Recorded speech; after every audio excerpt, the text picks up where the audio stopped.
Selamat pagi, selamat hari Minggu buat kita semuanya, Jemaat ICC FGF Bali yang saya kasihi. Saya harap kita semua diberkati lewat pujian penyembahan kita hari ini. Dan sebelum saya masuk ke dalam sharing firman Tuhan, saya ingin sampaikan bahwa slide khotbah kita pada hari ini Anda bisa akses di aplikasi Alkitab YouVersion. Ada di sebelah kanan bawah aplikasi tersebut ada fitur More. Anda bisa klik More, kemudian Anda bisa pilih Event. Klik event dan kemudian Anda bisa cari temukan ICC IFGF Bali bahasa Indonesia di sana. Dan Anda bisa juga masukkan catatan Anda supaya hari-hari berikutnya Anda masih bisa kembali mengakses catatan khotbah Anda hari ini. Ya, minggu lalu saya sudah menyampaikan tentang iman. Dan bagaimana kita bisa membangun iman kita supaya kita punya iman yang kuat di dalam Tuhan. Iman yang tidak mudah goyah, iman yang tidak mudah dikalahkan oleh keadaan sekeliling kita. Tetapi bagaimana kita bisa membangun iman kita di atas dasar yang kuat, yaitu firman Tuhan. Dan minggu ini saya akan bicara tentang doa dan pengharapan. Saya percaya doa dan pengharapan ini dua hal yang berbeda, tetapi berkaitan sangat erat satu sama lain untuk pertumbuhan iman Anda dan iman saya. Doa merupakan komunikasi dua arah dengan Tuhan. Jadi bukan hanya kita yang membawa daftar permintaan permohonan kita kepada Tuhan, tetapi juga kita memberikan waktu kepada Tuhan, kepada Roh Kudus untuk berbicara kembali kepada Anda dan saya lewat waktu-waktu doa kita. Dan saya percaya semakin dekat kita kepada Tuhan, semakin dekat, semakin dalam komunikasi kita dengan Tuhan, Anda dan saya akan punya iman yang lebih hari lebih bertumbuh. Makin kita bisa mengerti apa sih kehendak Allah dan makin kita bisa mengerti bahwa kita selalu punya pengharapan di dalam Dia. Satu ayat yang ingin saya sampaikan kepada Anda pada pagi ini adalah ayat dari 1 Petrus 4 ayat yang ke-7. 1 Petrus 4 ayat 7. Berkata demikian. Kesudahan segala sesuatu sudah dekat. Karena itu, kuasailah dirimu dan jadilah tenang, supaya kamu dapat berdoa. Kesudahan segala sesuatu sudah dekat. Ini akhir zaman, saudara.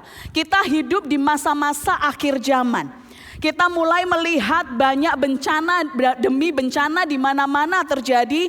Satu bencana belum selesai, muncul lagi bencana yang berikutnya. Wabah sakit penyakit di mana-mana, hampir menyentuh semua tempat, menyerang semua tempat. Reaksi yang sering kita lihat hari-hari ini adalah reaksi kepanikan. Di mana semua orang mulai panik, menimbun barang-barang, panik beli ini, panik beli itu, stok barang ini, stok barang itu, sampai-sampai kita sulit sekali menemukan stok-stok di mana-mana, saudara, karena orang-orang mulai panik beli apapun yang mereka pikir mereka perlukan hari-hari ini. Akhirnya gak sedikit orang juga yang sebenarnya benar-benar membutuhkan barang-barang tertentu ini mereka gak bisa temukan bagi mereka, saudara. Salah satu buah roh yang menurut saya akhir-akhir ini paling sulit dilakukan oleh sebagian besar orang adalah buah roh penguasaan diri. Penguasaan diri adalah buah roh yang baru akan kelihatan waktu seseorang ditempatkan di bawah kesulitan, di bawah tekanan. Karakter seseorang aslinya akan keluar ketika orang ini mulai berada di bawah kesulitan atau di bawah tekanan demi tekanan. Saya berdoa hari ini Anda dan saya anak-anak Tuhan bisa berakar kuat di dalam firman Tuhan. Bukan malah ikut-ikutan menjadi sama seperti dunia ini.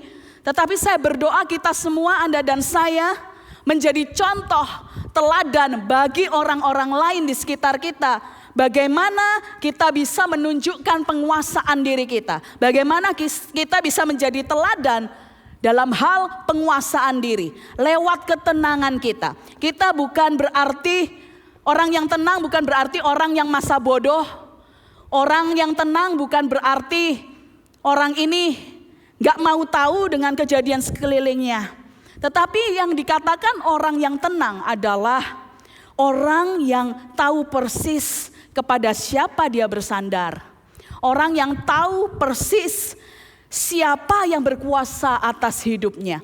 Orang-orang yang tahu persis siapa yang bisa dia andalkan, saudara. Ini adalah orang-orang yang masuk kategori orang-orang yang tenang.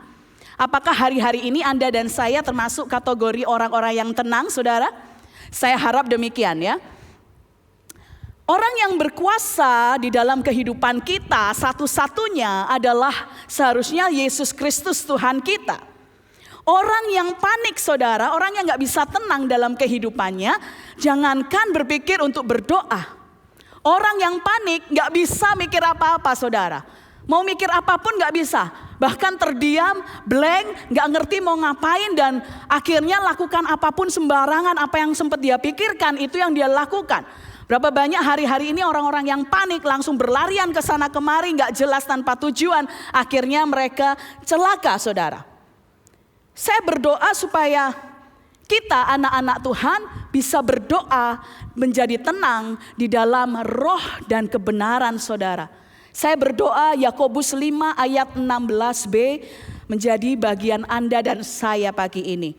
Doa orang benar bila dengan yakin didoakan sangat besar kuasanya. Ada 3 bagian yang kita mau pelajari pagi hari ini, saudara, yaitu yang pertama doa orang benar. Siapa orang-orang benar ini, saudara? Apakah Anda dan saya bisa dikategorikan masuk sebagai kategori orang yang benar?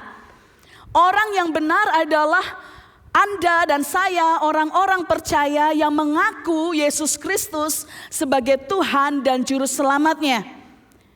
Orang yang benar bukan berarti orang ini gak pernah melakukan kesalahan dalam hidupnya. Bukan berarti orang ini gak pernah mengalami naik turunnya kehidupan masing-masing kita. Tetapi juga bukan orang yang selalu benar karena perbuatannya selalu baik.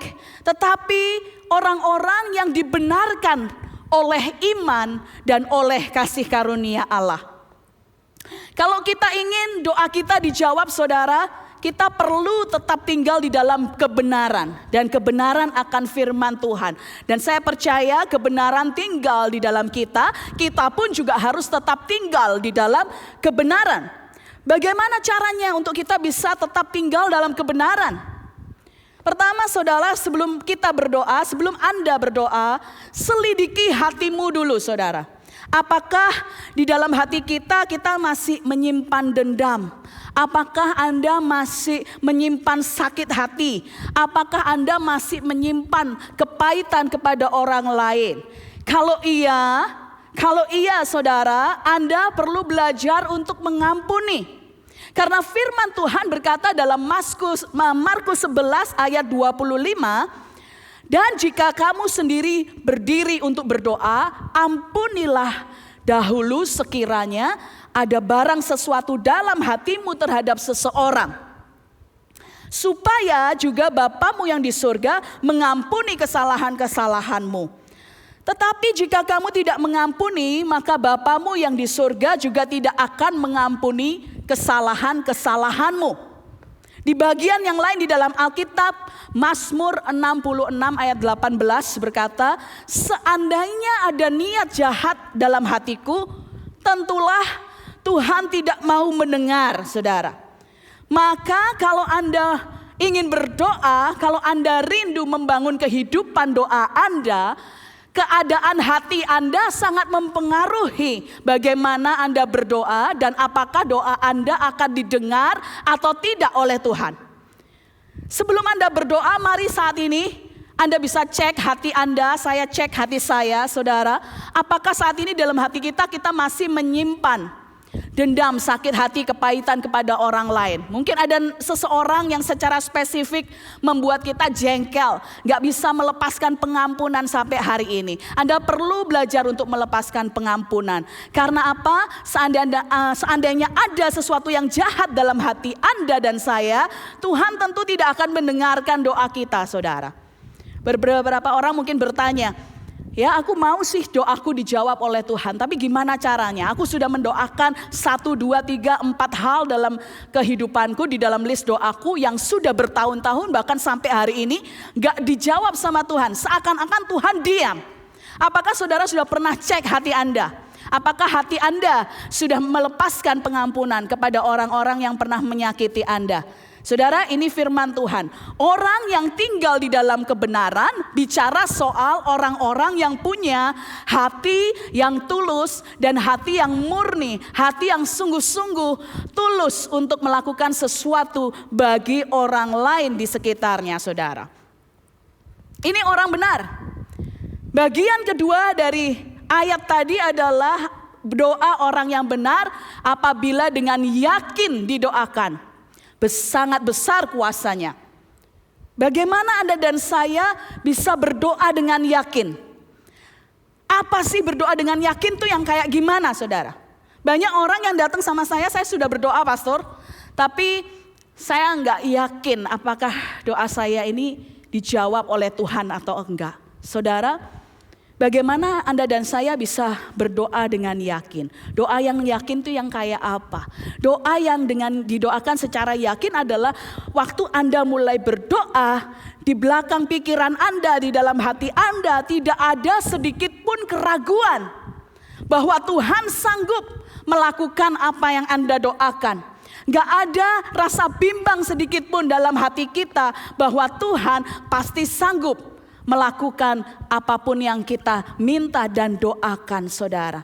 Doa dengan yakin adalah doa dengan hati yang sungguh-sungguh, hati yang desperate, hati yang benar-benar berseru kepada Tuhan. Tuhan, aku minta Tuhan di dalam nama Tuhan Yesus ini terjadi, A, B, C terjadi di dalam kehidupanku Tuhan. Anda tahu bahwa doa yang dijawab Tuhan adalah doa yang selaras dengan kehendak Tuhan. Kalau Anda meminta sesuatu hal yang berbeda sama sekali dari kehendak Tuhan, saya bisa jamin saudara, doa Anda tidak akan dijawab. Maka Anda perlu tahu, cari dulu kerajaan Allah dan kebenarannya. Cari apa yang Tuhan kehendaki, baru Anda bisa sesuaikan doa Anda dengan kehendak Tuhan. Bukan kita meminta Tuhan untuk menyesuaikan ke semua kegiatan Tuhan dengan agenda kita, saudara. Kita nggak minta Tuhan untuk nyocokin jadwal lama kita, tetapi kita yang harus sesuaikan kehendak kita, rencana kita. Apakah sesuai dengan apa yang Tuhan mau, dengan kehendak Tuhan, saudara. Apa yang bisa membuat kita berdoa dengan yakin, saudara? Kita bisa berdoa dengan yakin kalau kita, biasanya kalau orang ditanya gimana mau nggak coba ini, coba obat ini, coba makan ini, coba itu, saudara. Maka apa yang sering keluar dari mulut kita adalah pertanyaan, mana buktinya? Mana buktinya? Orang baru bisa yakin akan sesuatu kalau mereka sudah pernah lihat bukti. Makanya kalau Anda menjual sesuatu, Anda biasanya pakai dulu supaya Anda bisa tahu khasiatnya apa. Supaya waktu Anda menjual barang ini kepada orang lain gak ragu-ragu. Emang kamu udah coba? Emang kamu udah tahu buktinya, saudara? Nah, saudara, bahkan Thomas pun di dalam Alkitab dikatakan bahwa dia minta bukti waktu Tuhan Yesus menampakkan diri kepadanya. Kalau benar kamu anak Allah, coba suruh aku mencocokkan tangan, mencocokkan jariku di tangan yang berlubang itu. Mau bukti, saudara? Tahukah saudara, Tuhan Yesus berkata setelah itu kepada Thomas, berbahagialah kamu yang percaya, karena kamu memang percaya kepada Tuhan bukan karena kamu melihat. Percaya dengan iman, bukan karena melihat. Hidup kita hidup karena kita percaya. Hidup kita bukan karena kita melihat, saudara. Saya percaya dalam kehidupan kita selama ini, entah Anda umur berapa saat ini, saudara, Anda bisa jawab sendiri dalam hati Anda masing-masing.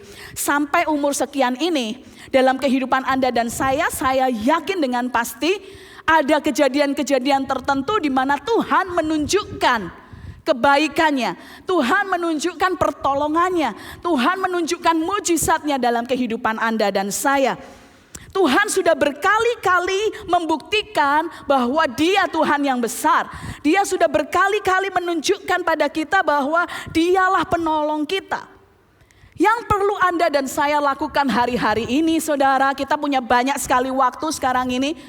Karena kita nggak sibuk di luar, tapi kita ada di dalam rumah kita masing-masing. Di kamar kita masing-masing. Kita ambil yuk waktu untuk mengingat kembali.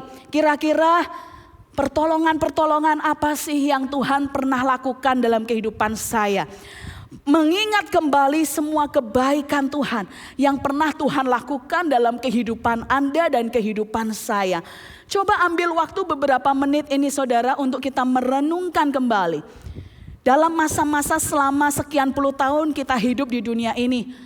Berapa kali Tuhan tunjukkan bahwa Dia Allah yang menolong kita. Berapa kali kita menikmati berkat Tuhan. Berapa kali kita mengalami mujizat Tuhan. Berapa kali waktu kita gak punya makan Tuhan kirimkan seseorang untuk memberkati kita dengan makanan. Berapa kali waktu kita sakit Tuhan tunjukkan orang-orang di sekeliling kita yang peduli kepada Anda dan kepada saya. Berapa kali mujizat Tuhan ditunjukkan dalam kehidupan Anda di situasi-situasi yang sulit. Yang mungkin bagi kita sendiri mustahil aku bisa keluar dari situasi ini saudara. Minggu lalu saya sudah sampaikan bahwa merenungkan apa yang Tuhan sudah lakukan di masa yang lalu membantu kita memandang masa depan kita dengan benar saudara. Mazmur pasal 46 ayat 2 berkata demikian. Allah itu bagi kita tempat perlindungan dan kekuatan. Sebagai penolong dalam kesesakan sangat terbukti saudara. Mari baca bersama-sama dengan saya. Allah itu bagi kita tempat perlindungan dan kekuatan. Sebagai penolong dalam kesesakan sangat terbukti. Allah itu bagi kita sebagai apa saudara dalam kehidupan Anda dan saya? Saya nggak tahu Anda sendiri yang bisa menjawabnya. Tapi saya berharap Anda bisa melihat Allah kita sebagai tempat perlindungan. Waktu kita butuh perlindungan kita bisa datang kepada Tuhan. Sumber kekuatan, sumber pertolongan. Pertolonganku datangnya dari Allah pencipta langit dan bumi.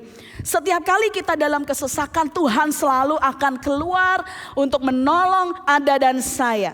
Ini sangat terbukti saudara. Kita gak akan pernah ditinggalkan sendirian oleh Tuhan kita. Kalau kita lemah, Dia ada untuk menopang dan melawat saudara, menolong saudara. Waktu kita menjadi letih, lesu dan berbeban berat, Tuhan sendiri berjanji kepada kita untuk memberikan kekuatan, memberikan kelegaan kepada kita. Dia pelindung kita, penjaga kita yang gak pernah tertidur dan terlelap. Pemelihara kehidupan kita yang sejati, yang selalu bisa kita andalkan dalam kehidupan kita. Saudara, kalau kita nggak yakin, kita nggak percaya, kita nggak pernah mengalami sendiri keajaiban Tuhan, mujizat Tuhan dalam kehidupan kita nggak bisa berdoa dengan yakin saudara. Maka setiap Anda dan saya perlu untuk mengalami sendiri Tuhan Yesus Kristus dalam kehidupan Anda. Baru setelah itu doa Anda akan berubah. Karena Anda sudah mengalami sendiri keajaiban Tuhan, kekuasaan, kedahsyatan, keperkasaan Tuhan. Yang kedua, kita bisa yakin dengan penuh kepada Sang Pemberi janji, saudara. Kita bisa yakin kepada bukti yang sudah pernah kita lihat. Yang kedua, kita yakin kepada siapa pemberi janji dalam kehidupan Anda dan saya. 2 Korintus 1 ayat 20 berkata demikian. Sebab Kristus adalah ya bagi semua janji Allah. Itulah sebabnya oleh Dia kita mengatakan amin untuk memuliakan Allah. Kalau janji dalam kehidupan Anda dan saya dibuat oleh manusia saudara, kita bisa jadi ragu-ragu. Karena manusia sangat mungkin untuk mengecewakan Anda dan saya. 5 menit pertama dia bilang A, 5 menit berikutnya dia bisa bilang B, dia bisa berubah dengan cepat saudara. Tetapi Allah kita, Allah yang memberikan janji dalam kehidupan Anda dan saya, kita bisa percaya penuh kepada Dia. Karena janji Tuhan semuanya gak ada yang terkecuali ya dan amin. Dia bukan Allah yang bisa mengingkari janjinya. Dia Allah yang selalu menepati janjinya, saudara. Saya berdoa hari-hari ini anak-anak Tuhan memandang janji Tuhan sebagai janji yang ya dan amin, saudara. Kita mau jadikan doa-doa kita senantiasa setiap hari sebagai gaya hidup kita, saudara. Roma 12 ayat 12 berkata demikian, bersukacitalah dalam pengharapan, sabarlah dalam kesesakan, dan bertekunlah dalam doa. Kata-kata bertekun dalam doa ini menunjukkan bahwa doa ini bukan hanya hal yang dilakukan, pekerjaan yang dilakukan satu kali saja seumur hidup kita. Tetapi bertekun di sini bicara soal frekuensi, saudara. Bertekun bicara soal kita melakukan hal ini, yaitu doa. Dalam firman Tuhan ini doa dilakukan terus menerus. Tekun, tidak gampang menyerah, terus menerus. Doa sebagai gaya hidup orang percaya seharusnya menjadi nafas kita. Anda bernafas, kalau Anda nggak di rumah sakit, nggak butuh oksigen, Anda bisa bernafas dengan normal, secara otomatis, saudara, nggak perlu disuruh-suruh, saudara. Kalau Anda bilang doa adalah nafas Anda, harusnya dalam kehidupan Anda, doa dilakukan secara otomatis, bukan secara terpaksa. Bukan harus disuruh-suruh, harus diajak-ajak, didorong-dorong, saudara. Tetapi doa adalah pernyataan kita kepada Tuhan bahwa tanpa Tuhan kita nggak bisa hidup. Doa merupakan sebuah pernyataan kepada Tuhan bahwa kita tidak bisa melakukan apapun tanpa pertolongan Tuhan. Hari ini nggak akan berjalan baik kalau Tuhan tidak beserta dengan aku. Ini doa, saudara. Doa sebuah lambang bahwa kita sebenarnya manusia rohani yang sangat butuh Kristus di dalam kehidupan Anda dan saya, saudara. Doa merupakan sesuatu yang aktif seharusnya dalam kehidupan orang percaya. Doa bukan sesuatu yang pasif. Doa bukan sesuatu yang kita lakukan dengan berdiam diri, walaupun memang bisa kita berdoa dengan secara diam, saudara. Tetapi doa adalah sesuatu yang aktif. Oleh karena itu aku berkata kepadamu, mintalah maka akan diberikan kepadamu. Carilah maka kamu akan mendapat. Ketoklah maka pintu akan dibukakan bagimu. Saudara, saya melihat arti kata minta, cari, ketok ini apa, saudara? Semuanya kata kerja, saudara. Semuanya kata kerja yang aktif, yang perlu dilakukan oleh saudara dan saya. Yang pertama, meminta. Waktu kita meminta kepada Tuhan, sama artinya bahwa kita mengakui secara sadar bahwa hanya Tuhanlah yang sanggup mendengarkan apa yang kita minta, dan cuma Dia yang sanggup memenuhi apapun yang jadi kebutuhan kita. Mencari, bicara soal kita mencoba mencari apa sih rambu-rambu yang Tuhan punya. Apa sih yang harus kita lakukan? Apa yang harus kita taati supaya apa yang kita doakan menjadi kenyataan dalam kehidupan kita? Mengetok menunjukkan adanya ketekunan dalam menghampiri Allah, walaupun Dia belum menjawab dengan segera permohonan Anda dan saya, saudara.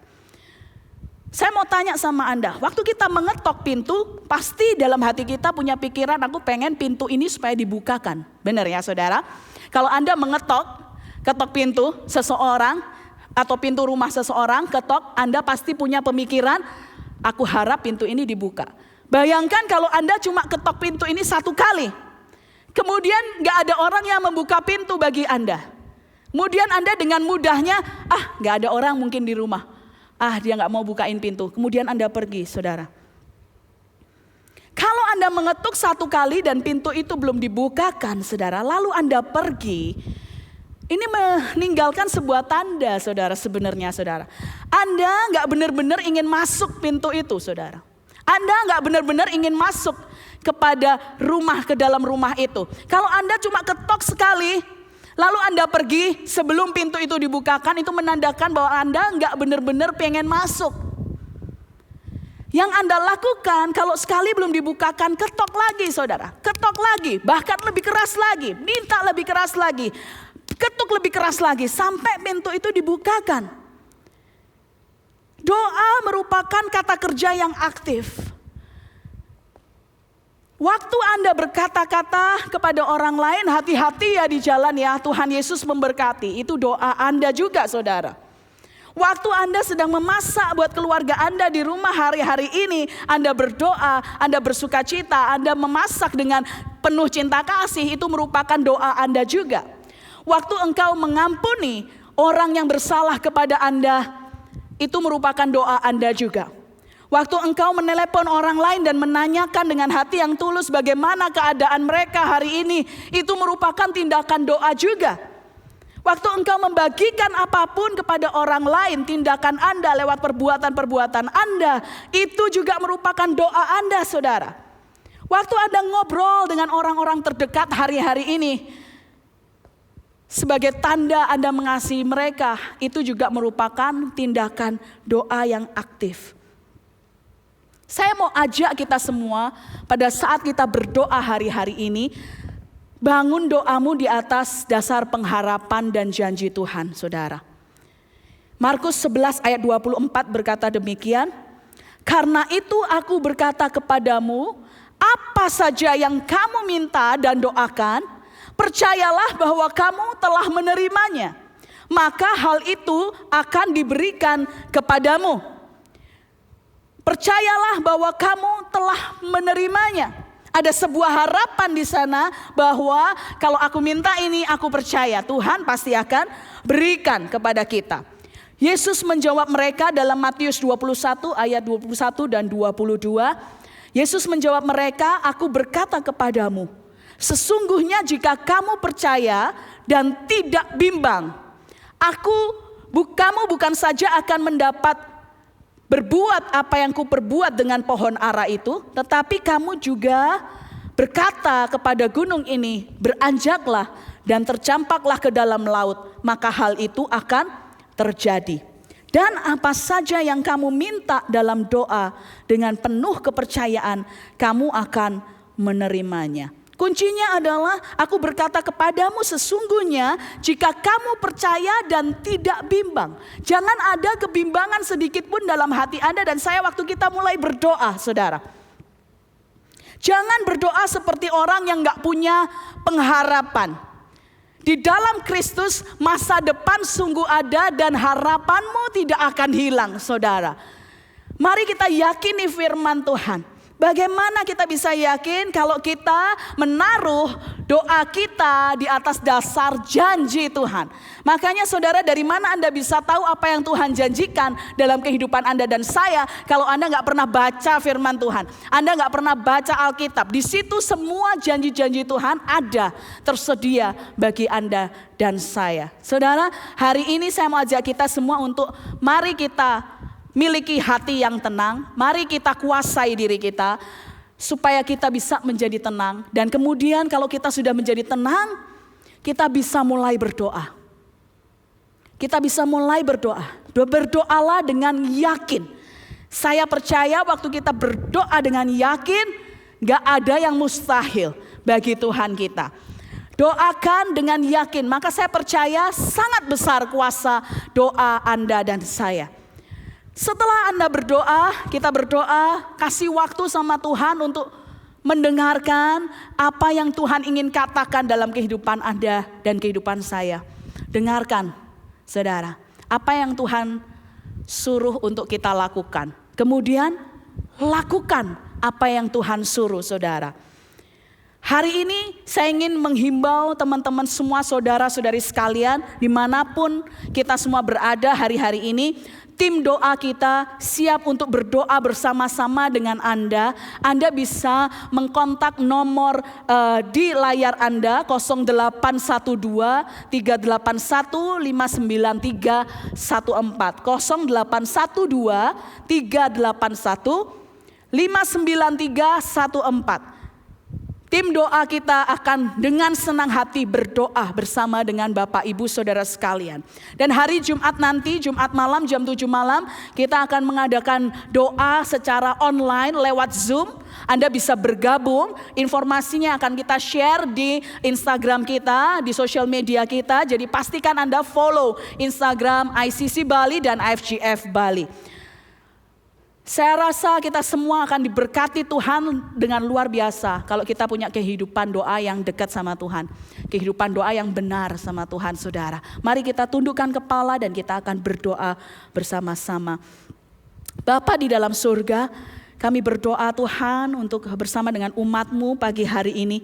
Kami percaya apapun yang kami minta di dalam nama-Mu, kami akan menerimanya dan kami percaya kami sudah menerimanya Tuhan. Kalau hari-hari ini di sekeliling kami, di rumah kami mungkin, keluarga kami, orang-orang yang kami kenal ada yang sakit. Kami berdoa minta kesembuhan Tuhan. Karena kami percaya bilur-bilur-Mu sudah menyembuhkan segala penyakit kami Tuhan. Dan kami percaya Tuhan, tidak ada satu penyakit pun yang Engkau kehendaki untuk tinggal di dalam kehidupan anak-anak-Mu. Karena Engkau menghendaki anak-anak-Mu tinggal di dalam kesembuhan dan kemenangan. Bapa, hamba-Mu berdoa Tuhan, mampukan setiap hari dalam kehidupan kami untuk punya waktu doa yang khusus dengan Engkau. Kami gak mau berikan waktu yang sisa-sisa, tapi kami mau berikan waktu yang terbaik untuk kami bisa duduk di kaki-Mu, mendengar Engkau berbicara kepada kami. Bukan hanya meminta segala kepentingan untuk diri kami sendiri, tapi ajarkan kami untuk mulai Tuhan punya hati yang peka, untuk mulai berdoa Tuhan,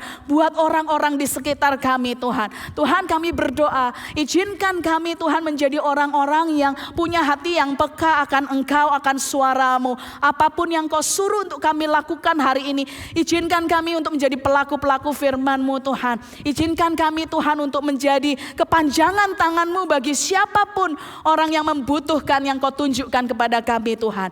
Terima kasih ya Bapa, kami berdoa mulai hari ini doa akan menjadi gaya hidup kami Tuhan. Hal-hal yang harus kami lakukan setiap hari, hal yang kami lakukan secara otomatis tanpa perlu dipaksa atau disuruh-suruh Tuhan. Kami berdoa Tuhan, mampukan umat-Mu untuk membangun kehidupan doa yang dalam, yang dekat dengan Engkau Tuhan. Supaya kami mengerti isi hati-Mu dalam kehidupan kami ya Bapa. Terima kasih Bapa, kami percaya doa kami belajar Tuhan untuk menjadi selaras dengan kehendak-Mu. Supaya setiap doa kami pasti dijawab Tuhan, cepat atau lambat. Kami akan menerima jawaban atas doa-doa kami ya Tuhan. Terima kasih Bapa untuk firman-Mu. Kami menyerahkan sepanjang hari ke dalam tangan-Mu Tuhan Yesus. Biar berkat Tuhan, kasih dari Allah Bapa, cinta kasih Tuhan Yesus, penyertaan perlindungan Roh Kudus menyertai kami semuanya mulai hari ini sampai Maranatha Tuhan Yesus datang kedua kali, bahkan sampai selama-lamanya. Semua umat yang percaya pasti menerima berkat dari Tuhan. Katakan amin, amin. Selamat hari Minggu, Tuhan Yesus memberkati kita semuanya. Amin.